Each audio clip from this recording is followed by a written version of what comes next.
Y hoy tenemos un invitado súper especial, el doctor Juan, mi papá. ¿Cómo vas, papi? Hijo, bien.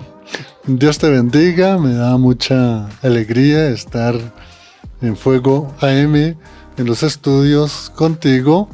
Y en verdad darle la gloria a Dios porque tu testimonio ya tan jovencito para mí es de gran valor verte muy comprometido con las cosas de Dios y verte muy preocupado porque la palabra de Dios, el Evangelio de Cristo, pues realmente se proclame para todas las naciones. Y qué bueno hacerlo acá en Fuego AM.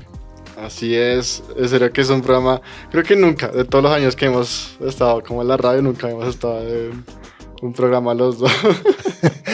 Sí, y mire que siempre ha habido, digamos, como, no sé si podríamos decirle independencia o individualidad, porque tú te levantas, tienes tu lugar allá, tu colchoneta ahí donde te hincas, donde te sientas, tus Biblias, tu libreta de apuntes, tu mamá hace lo mismo, bueno, yo también lo mismo, pero nunca, digamos así que como sentarnos sobre hablar de un tema en específico, pues realmente no. Por ahí a veces las cosas que salen en las reuniones, pero así a fondo no. Sí, o cuando hemos ido, digamos, cuando estuvimos, creo que fue en junio, o fue, no, espérate, para Semana Santa que me tocó ir a tomar fotos a la plaza.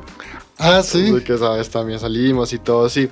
Hoy es un programa súper especial. Hoy empezamos una nueva serie aquí en Parchados que se llama La historia de mi vida. Así que vamos a tener invitados súper especiales, así que no se vayan a perder toda esta serie durante el mes de julio.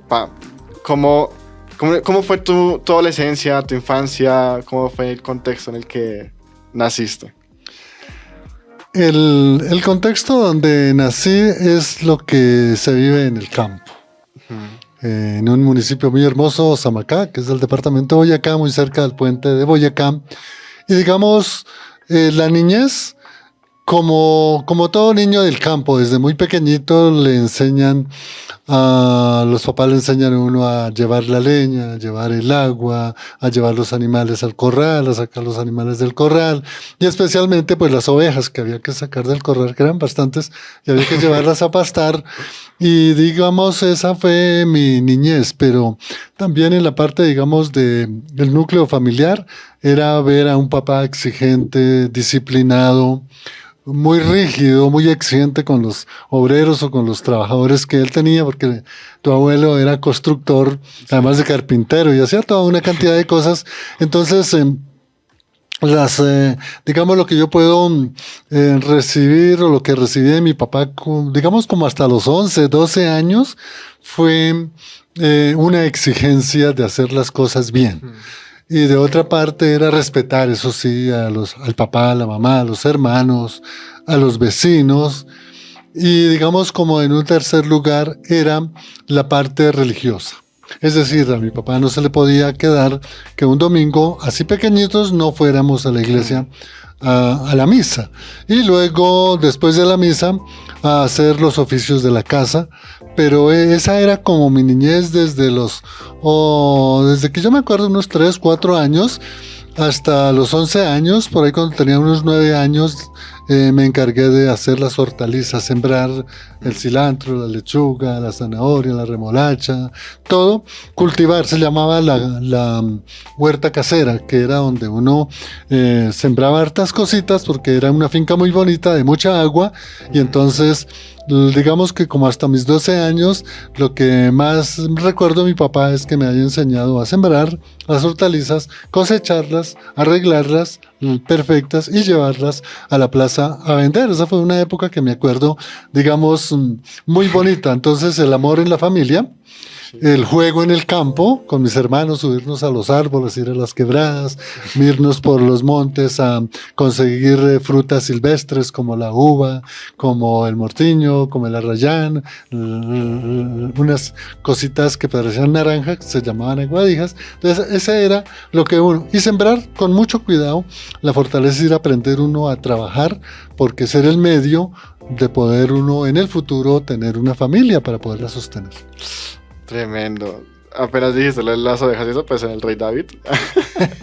Sí, eran bastantes ovejas y había que llevarlas desde el corral.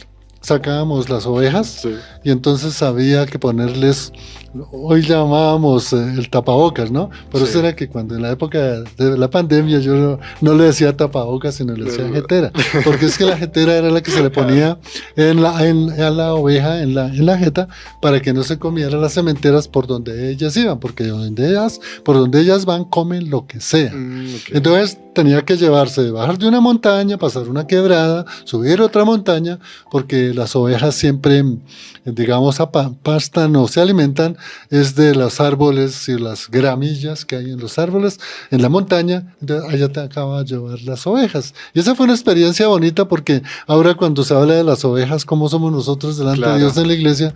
Somos como tercos, descuidados, no hacemos caso, nos metemos en cualquier parte y así es la ovejita, y la ovejita no alcanza a mirar el peligro, entonces ve un arbolito con hojas al pie de un abismo y se va allá, y si no tiene uno Como lo que cuidado nos y no la contaste. cuenta, se cae así. Ok. Sí, de la ovejita que al pasar un puente, ella siempre se adelantaba tal vez como para comer algunas cositas, y entonces al pasar un puente muy angosto se cayó la oveja y se fue a un barranco No. y quedó allá con las patas hacia arriba, ¿no? Y entonces nosotros bajamos con mi hermano, la oveja se mató y no, tenía los ojos claros, y cuando llegamos allá se levantó y caminó normalmente. Entonces tal vez el animalito quedan así, son tercos, quedan desubicados y no se pueden mover. Wow, tremendo. Y digamos ya después, bueno, después de los 12 y eso, tú empiezas a trabajar con tu papá, ¿no? Sí, digamos 11, 12 y 13 años. Sí. 14 años empiezo a trabajar con mi papá en la construcción. Entonces había que preparar la arena, el cemento, los ladrillos. Y en una de esas construcciones que mi papá estaba haciendo, una casa como de 3 pisos, entonces yo me subí con un balde de arena y me resbalé y me caí de cabeza sobre un montón de piedra, ¿no? Eso para mí fue tremendo porque yo duré inconsciente mucho tiempo, me desperté en el hospital, fue bastante el tiempo, y yo creo que son como la misericordia de Dios y el plan que Dios tiene para mi vida, porque pues muy pronto me pasó y a veces sufría mucho los dolores de cabeza, pero fue una experiencia, digamos, traumática. Sí. Y yo creo que eso también le empecé a tener tiempo. Entonces fue cuando, como a los 12, 13 años, empecé a recibir clases de clarinete en la banda de músicos de los jovencitos del pueblo. Y ahí fue donde empezó todo, digamos, el deseo de tocar un instrumento, tener un buen profesor. Tenía que irme desde Samacá hasta Tunja, aproximadamente unos 15, 16 kilómetros en subida la mayoría, para recibir las clases de clarinete, y así fue que, digamos, a los 15, no los cumplía todavía, entonces, digamos, por la misericordia de Dios, resulté ya miembro de la Sinfónica de Boyacá, que realmente fue algo, A los pues, 15 años. digamos, nunca lo pensé ni lo logré, pero pues yo creo que es la misericordia de Dios, y fue una experiencia. De ahí en adelante hasta los 25 años, digamos hasta los 20, Sí. estudiar 5 años en la Sinfónica, con una anotación que yo aprendí a leer la música, toda la gramática musical, que es complicada, Sí. y prácticamente hasta los 20 años empecé a aprender a leer y a escribir. Sí, porque a tú no leer, fuiste al porque colegio. no fui a la escuela. Mi papá siempre me tuvo, digamos, como en el campo, luego en la construcción, luego en la música, aparte mía. Entonces ya después, como a los 20 años, pues se dio también la oportunidad para estudiar el bachillerato. A mi edad. Sí, Wow, tremendo. Ahorita tenemos que ir con una canción, pero la historia de mi papá es increíble, y ahorita que vamos a seguir, creo que vamos a hablar mucho acerca de cómo Dios usa las cosas todo para un propósito. Y Él siempre nos va guiando, digamos, lo que nos contaste, que te caíste y bueno, sí, fue un la accidente cabeza. muy duro. Esa historia no me la sabía. Pues si nos has contado muchas veces, como muchas veces en las que has estado al borde, como de que te pase algo, ¿no? De la muerte. Sí. Y es ver cómo Dios va cuidando a esas personas para un propósito.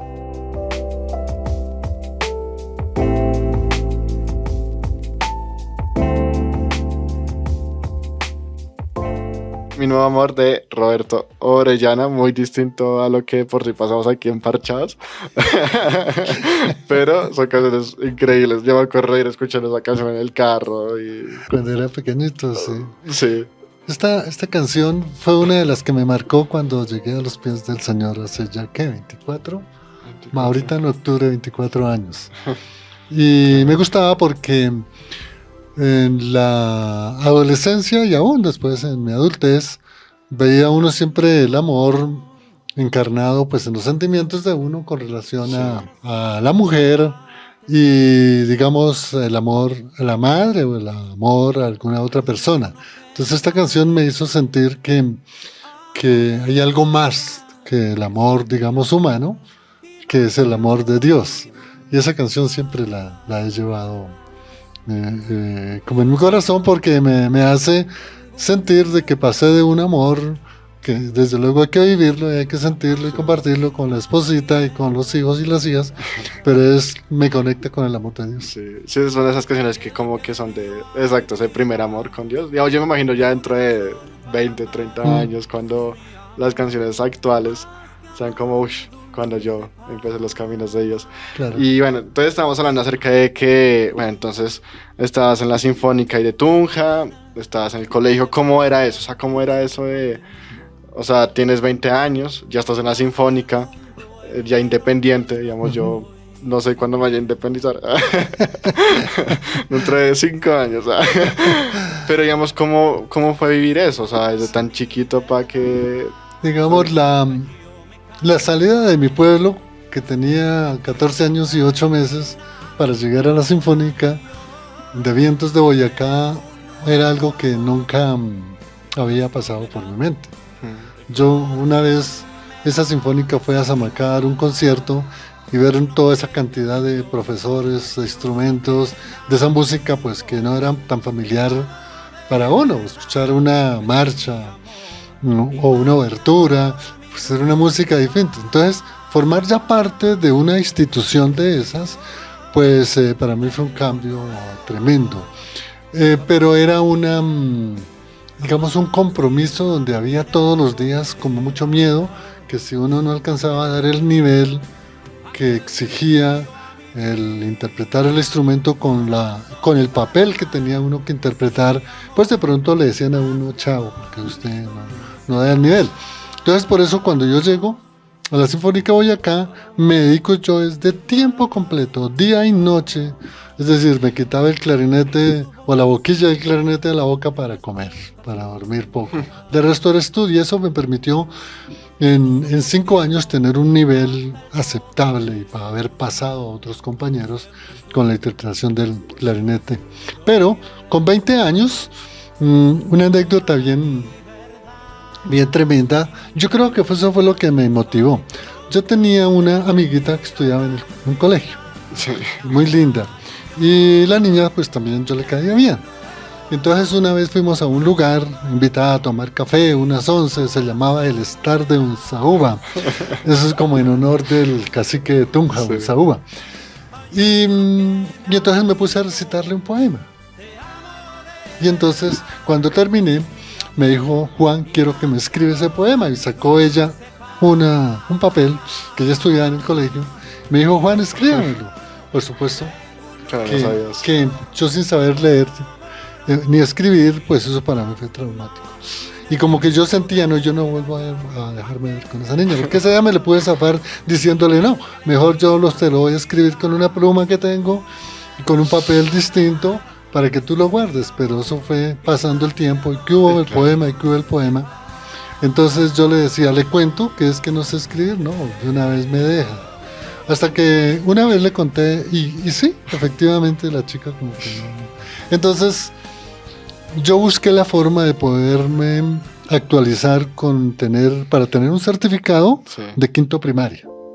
Porque para empezar a hacer primer bachillerato había que tener el quinto primaria. Pero había una emisora puedo decir el nombre porque ya no existe, emisora Sutatensa, Radio Sutatensa, y ahí daban cursos de capacitación para el que no sabía leer y escribir, se llamaba la primaria por radio. Y entonces yo compré las cartillas, aprendí, conseguí un tutor, es decir, un profesor, y me enseñó durante, ¿qué? Tal vez 1 año y medio, 2 años, y con eso pude presentar el examen y me validaron la primaria.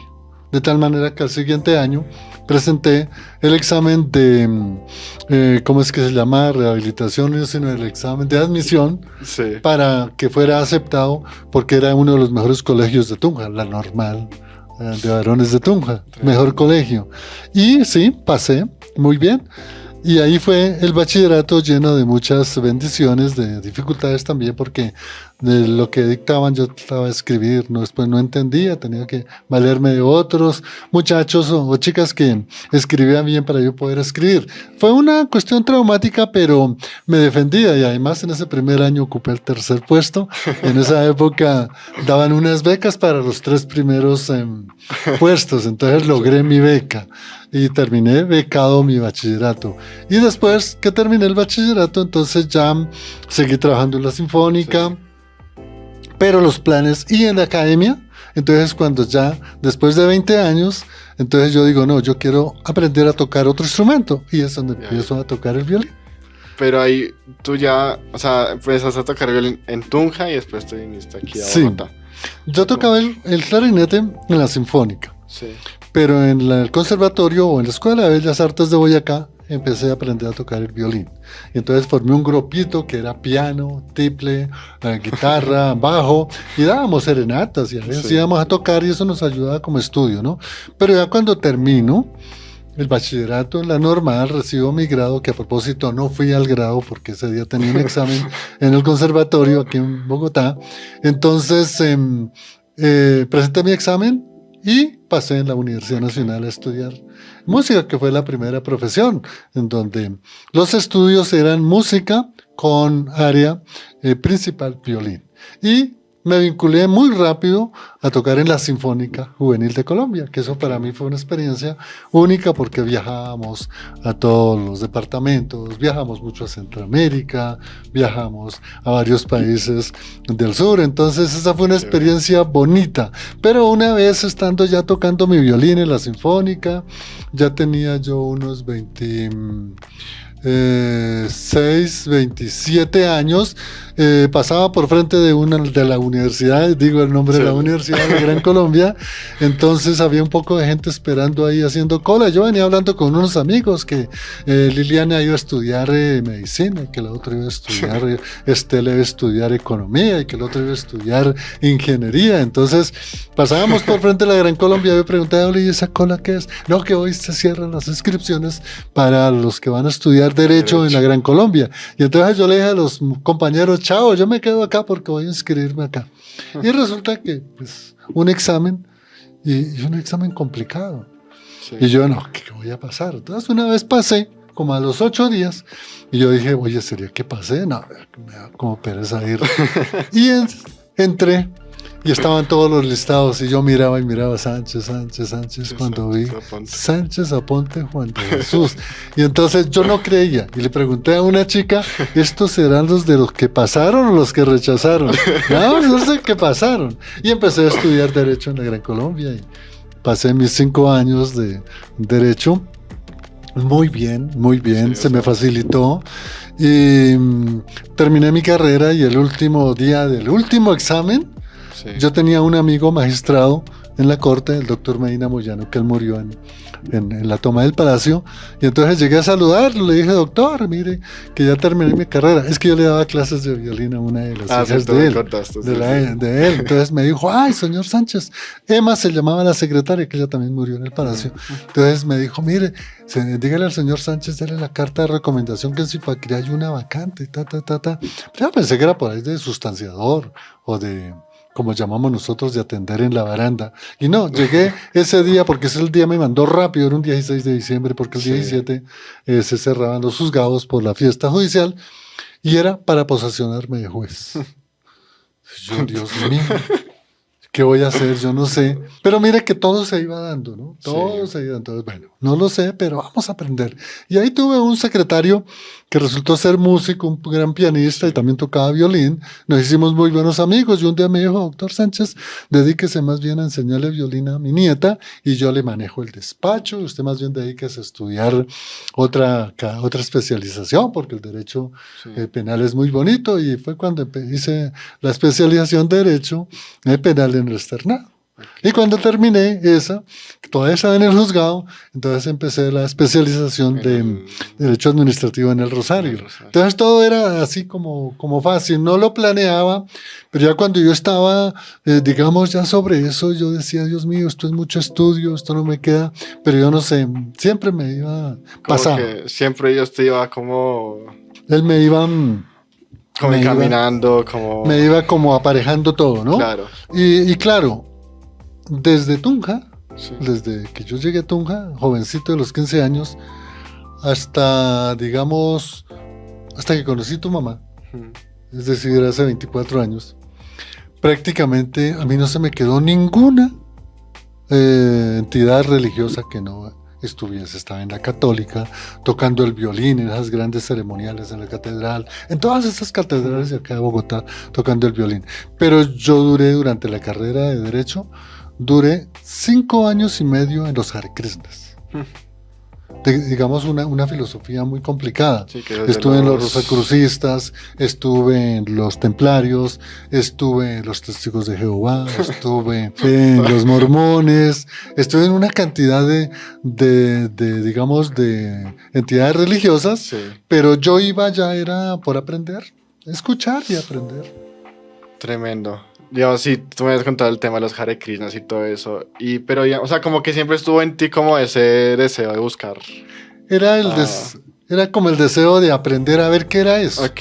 Sí, porque, digamos, en la iglesia católica, pues por mi papá, Claro, mis hermanos, por tu tío Luis Felipe, sí, que es obispo católico, entonces eso lo llevaba a uno a aprender muchas cosas y actuar dentro de la Iglesia Católica, bien sea en las oraciones o en las lecturas, ¿no?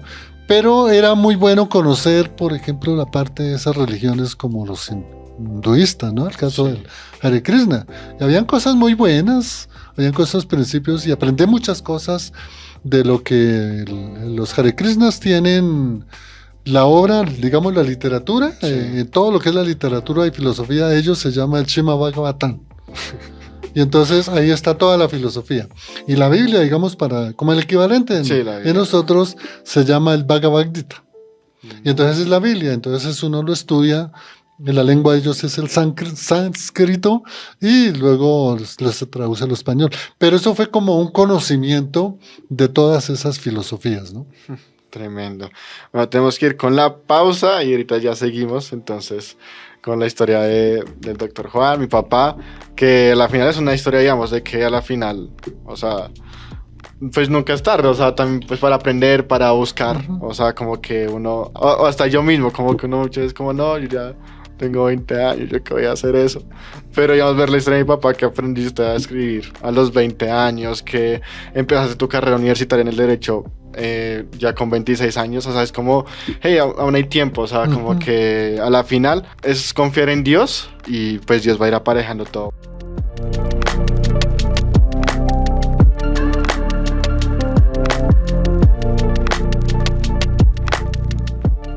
Me estabas contando fuera de micrófonos que casi te vas a un convento, o sea... Cuando terminé la parte académica en la universidad, sí. En una ceremonia en la Catedral Primada de Bogotá, había una reunión de obispos latinoamericanos.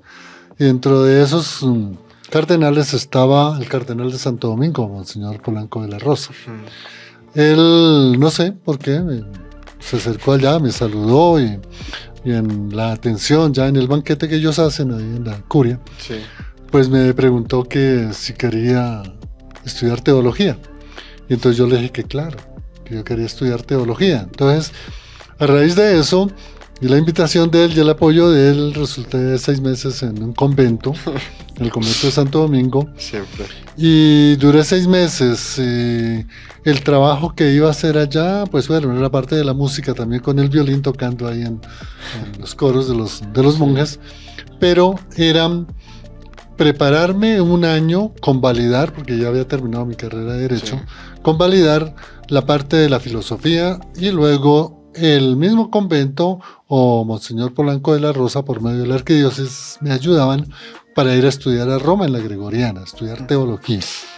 Pero no se dio porque allá cambiaron las cosas, porque el rector del seminario dijo no, que tenía que hacer 3 años de filosofía en el seminario y luego sí ir a estudiar teología si se alcanzaban unas notas que acreditaran el aprendizaje. Pero entonces eso no se dio, pero fue una experiencia bonita, pero sí había en mí algo que era pertenecer a un convento, pero encerrado, ¿no? Que se dedicara uno a estudiar, solamente salir a la huerta, de pronto trabajar en algunas cosas, pero digamos no así de parroquia ni no, era con el vestido de fraile, de monje, encerrado allá en un convento. Sí, a veces nos haces chistes de eso, ¿no? Que te vas a ir a un convento a... Pero experiencia bonita, ideas, claro, ¿no? Que salían, pero que pues no se dieron. Sí, y digamos ya ahí, bueno, podríamos seguir hablando muchas cosas, pero nos va a quedar muy poco tiempo. ¿Cómo conoces a Dios? ¿Cómo conoces a Jesús? A finales de 1999, yo trabajaba con un sacerdote jesuita y las oficinas quedaban en la 104 con Avenida Novena, Avenida del Ferrocarril. Sí. Y muy cerca, a una cuadra, están las instalaciones de una iglesia muy famosa que es Casa sobre la Roca.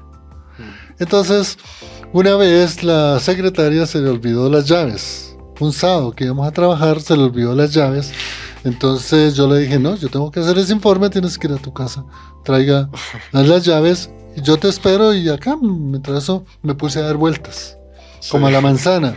Y entonces, dando una vuelta, vi a Darío Silva. Al lado iba otro pastor, que era el pastor Álvaro, que tú lo conoces. Sí. El pastor y al otro Álvaro. lado iba el pastor Bejarano. Y ahí me llamó la atención porque yo dije, oye, yo conozco a ese señor, ese no es Darío Silva, el periodista, el de Noticolor. Entonces, ellos venían con la gira de la manecilla del reloj contraria. Yo hice lo contrario para podérmelo encontrar. Pero entonces, al dar la vuelta, se desapareció. Tan raro. Entonces, yo busqué y entonces... es que aquí hay como una iglesia tan raro acá, había un poco de gente, una niña muy amable, vestida y con chévere. Me dijo, no, siga. Es cuando yo entré y la sorpresa fue ver a Darío Silva enseñar el evangelio. Y yo recuerdo tanto de una enseñanza, que eso nunca se lo puede olvidar a uno, que se titulaba Ser, Saber y Conocer. Entonces era como, tenía ahí como parte filosófica, la parte ontológica, el ser, el conocer, el conocimiento, el saber, pues el saber en una profesión. Y me llamó, entonces yo seguí yendo. Pero eso ya fue como, eso era finales realmente es que no recuerdo si fue del 99 o del 2000. Creo que fue del 2000. Del 2000. Pero yo iba, pero era por escuchar. Como pero las yo, otras veces. es como las otras, exactamente, me gustaba, pero decía, no, yo soy católico, los curitas, ¿sabes? Y además porque en esa época yo era lector de la parroquia de San Juan de Ávila, que quedaba donde yo vivía, cerca, unas 2 cuadras. Entonces, yo iba ya por la mañana, pero yo después volvía a mi parroquia. Pero mira que después es cuando ya, a finales del año del 2000, conozco a tu mamá. Y tu mamá era muy entregada, porque ya desde niña, desde pequeñita venía con su formación cristiana. Sí. Entonces ya le conté en Casarroca, entonces ya ella como que me ayudó y entonces ya empecé a identificarme y realmente pues ahí me quedé en Casarroca. Y allá llegamos con tu mamá, pero ese fue como el eslabón. Y desde luego yo llego a Casarroca y empiezo a hacer todos los cursos que habían. Una muy buena formación, digamos, bíblica y teológica. Aprendí muchas cosas, porque fue un periodo de unos 10 años en los cursos, ¿no? Primero unos niveles que había que hacer de unos cursos como preparativos, Sí. después un nivel de 3 años que era el que se llamaba el IBLI, después otro nivel de 3 años y medio, casi 4, que era la parte del estudio ya de la teología, y luego después una especialización con una universidad en Estados Unidos que ellos se interlazaron, y entonces ahí hice todos esos estudios de teología, una especialización precisamente en teología educativa. Yo ya había nacido, ¿no? Ya tú habías nacido. Ya habías nacido porque tú naciste en el 2003. Sí. Ya en el 2003 yo estaba ya haciendo como tercer o cuarto semestre de IBLI. Después en la teología, cuando nació tu hermanito, Daniel, yo estaba en la facultad de teología y luego vino ya todo ese curso de especialización que duramos como 3 años en eso.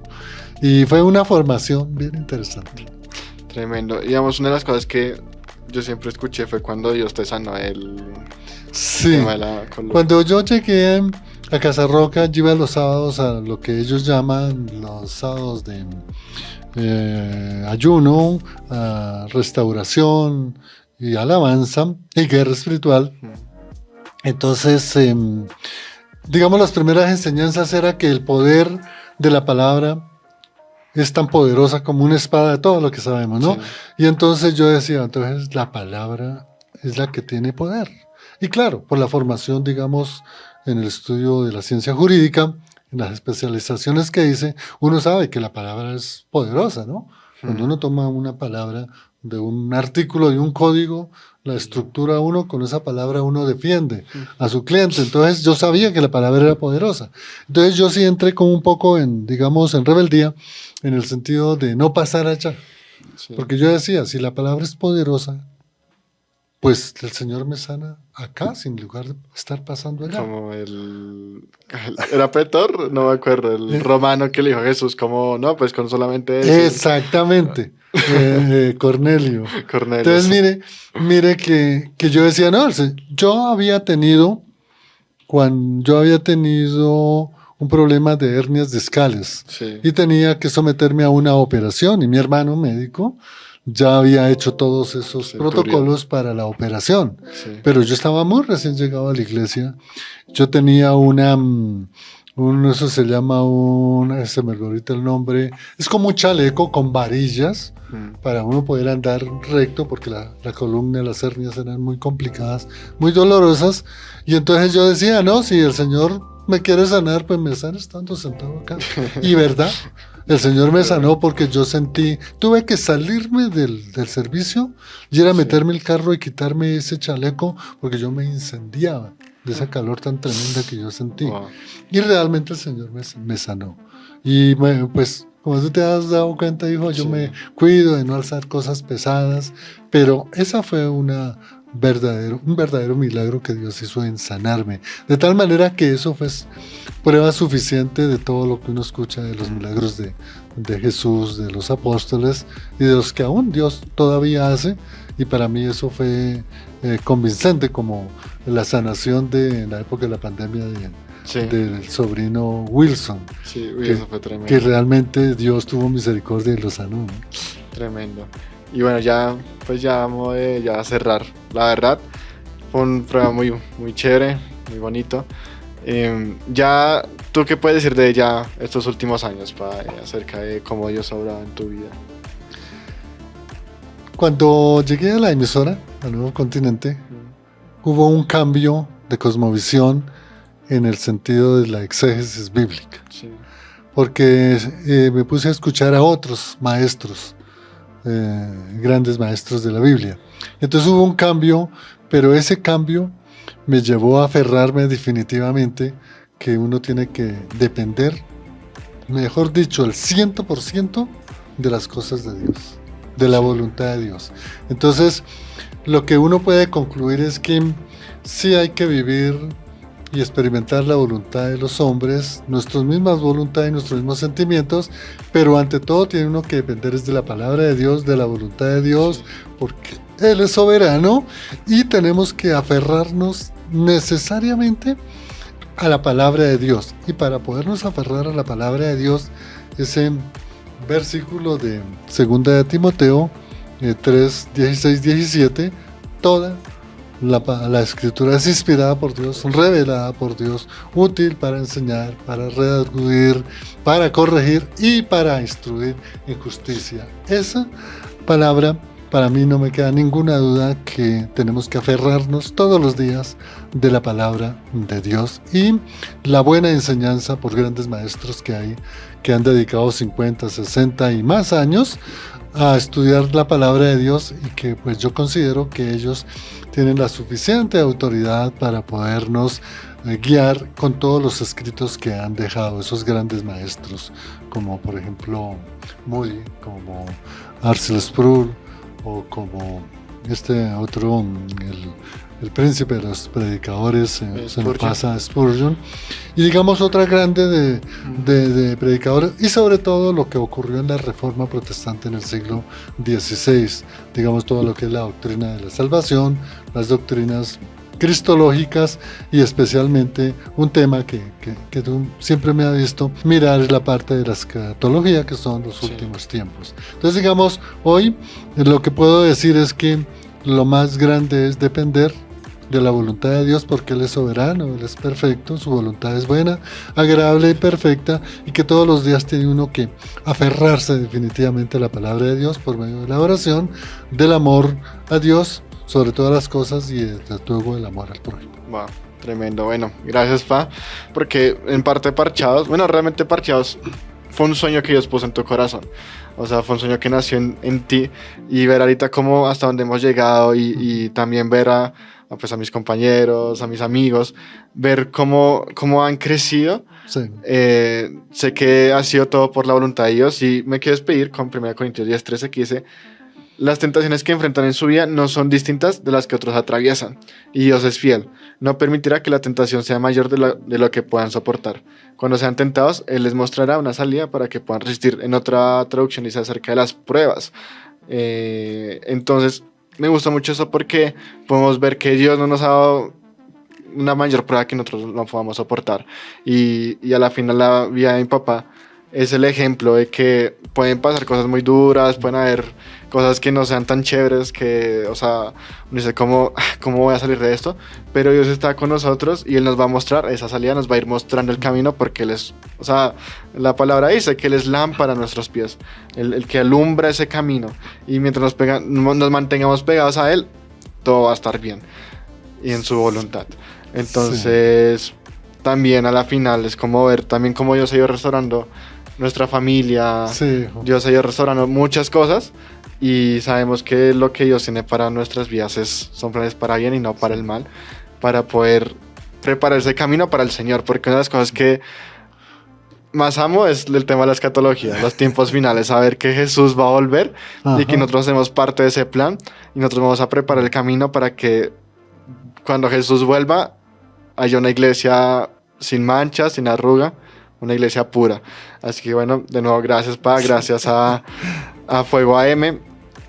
Bueno, también comentarios aquí en YouTube, a Lina Marcela, que es un gran ejemplo de superación personal, a Vilmar Hernández, que nos dice: bendecido día, gracias por la enseñanza de superación, Dr. Juan de Jesús, y ejemplo para muchos jóvenes, 1000 felicitaciones y que Dios los siga guiando. Sí. Teresa Bustamante nos siguió comentando: gracias por permitirnos escuchar su testimonio de vida, doctor, a mucho honor y ver el amor de nuestro Dios por su siervo. Gracias, grandioso programa, ojalá sean más, amén. Dios permita que que tuvieras el testimonio y que yo siga el ejemplo, amén, así será. Y 10, 15 segunditos, porque hay algo que no se me puede pasar. Los planes de Dios para sus hijos son perfectos, y así ocurren todos los eventos del mundo. Dios cumple la misión para la cual Dios nos ha llamado. El ejemplo es este: yo asesoraba a una empresa y trabajaba con un jefe que era un sacerdote. Sí. Él andaba siempre con su secretaria, con su asistente, con su chofer, y un día me citaron a una reunión a un sitio acá en Bogotá para llevar a cabo una reunión de solucionar un conflicto jurídico. Ellos lo citaron y yo iba a ir. el padre me llamó a las 11 de la noche, doctor, lo espero allá. Y a las 3 de la mañana me llamó y me dijo, no, doctor, váyase mejor para el juzgado. ¿Qué ocurrió en ese evento? Los secuestraron a los 4. Los secuestraron, los llevaron a un lugar acá de Colombia y los mataron, los asesinaron. Entonces, ¿por qué digo esto? Porque definitivamente Dios tiene perfectos los planes y tal vez por eso es que ya iniciando mis 71 años es lo que yo veo, Señor, dame los años que sean conforme a tu voluntad para poder compartir la palabra de Dios, lo que está escrito en las Sagradas Escrituras, porque realmente los planes de Dios son perfectos. El Señor me libró de una situación de esas hace ¿cuántos años? 25 años. Tremendo. Y algo curioso es que a mí me gusta que, o sea, tú naciste en el 53, yo en el 2003, entonces siempre que mi papá entró en una nueva década, yo también entro en una nueva década y siempre como que vamos en ese paralelo. Sí, sí. Y bueno, Dios es bueno, Dios es grande y Él sabe por qué hace todo. Y recuerden que no estamos desparchados, sino que estamos parchados. Parchados.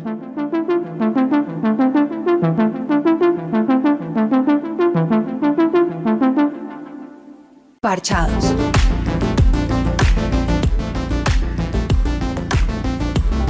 No dejes que nadie te menosprecie por ser joven. Enséñales a los creyentes con tu vida, con la palabra, el comportamiento, en amor, fe y pureza. Parchados.